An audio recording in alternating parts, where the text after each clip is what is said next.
আসসালামু আলাইকুম, আমি ডক্টর আদনান। ওয়ালাইকুম সালাম স্যার, আপনাকে কে না চিনে স্যার?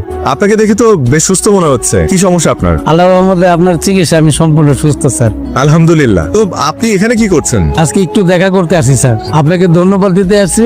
আপনার জন্য খুব ভালো মিষ্টি নিয়ে আসছি sir. Thank you so much. আসলে মিষ্টি খাই না, তারপর আপনি এনেছেন, আমি খুব খুশি হয়েছি। কার কাছে লাইছো শেষ না কেন? একটু পরে বুঝবেন কার কাছে নিয়ে আইছে। স্যার আপনার জন্য আমি নতুন জীবন পাইছি। স্যার আপনি পা ধরে সালাম করতে চাই। না না প্লিজ এগুলো করবেন না প্লিজ। দেখুন আমি একজন ডক্টর, একজন সেবক, আপনাদের সেবা করা আমার কর্তব্য। ডাক্তার সাহেব, আমি এখন তাহলে কি ওষুধ খাবো? আপনাকে আপাতত কোনো ওষুধ খেতে হবে না। আপনার যেটা করতে হবে সেটা হচ্ছে মানে আপনার জীবনযাপন চেঞ্জ করতে হবে। আপনারা জানেন একজন রোগীর সুস্থতার পেছনে তার সবচেয়ে বড় ভূমিকা কি? জানি ম্যাডাম, মনোবল। Very good. ওনার পেশাটা মাপতো কি অবস্থা এখন? আপনার ছেলের খাওয়া ঠিক মতো করে? রিপোর্টও ভালো।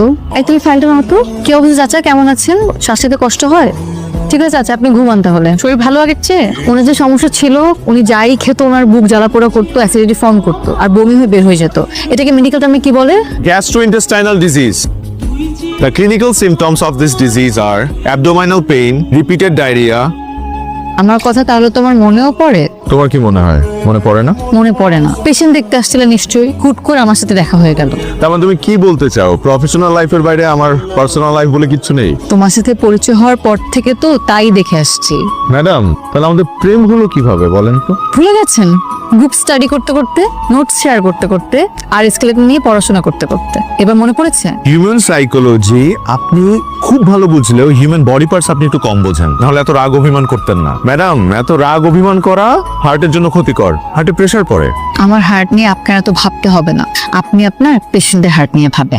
সারা আমাদের প্রফেশনটাই তো এরকম, আমরা বেঁচে থাকি অন্যকে বাঁচিয়ে রাখার জন্য। এই যে মানুষগুলো অসুস্থ হলে সবকিছু ছেড়ে ছুড়ে আমাদের কাছে চলে আসে আমাদের ভরসা করে, আর আমরা আমাদের সময়, জীবন, স্বপ্ন সবকিছু ত্যাগ করে তাদেরকে সুস্থ করে তুলি। এটা আমাদের দায়িত্ব না, কর্তব্য না?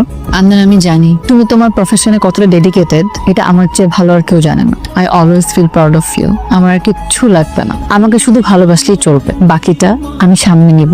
চলো। আদনান, এ সপ্তাহে কোথায় যাচ্ছ?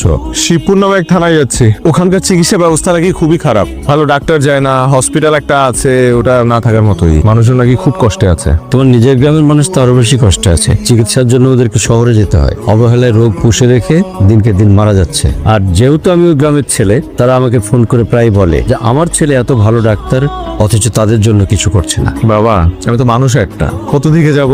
সপ্তাহে 6 দিন হসপিটালে ডিউটি করি, একদিন ছুটি পাই, সেই একদিনও আমি বিভিন্ন জেলায় ঘুরে বেড়াই সুবিধা বঞ্চিত মানুষদের সেবা দেওয়ার জন্য। এই কথা বলতে বাবা, আমি তো শুধুমাত্র আমার গ্রামের মানুষদের জন্য ডক্টর হইনি।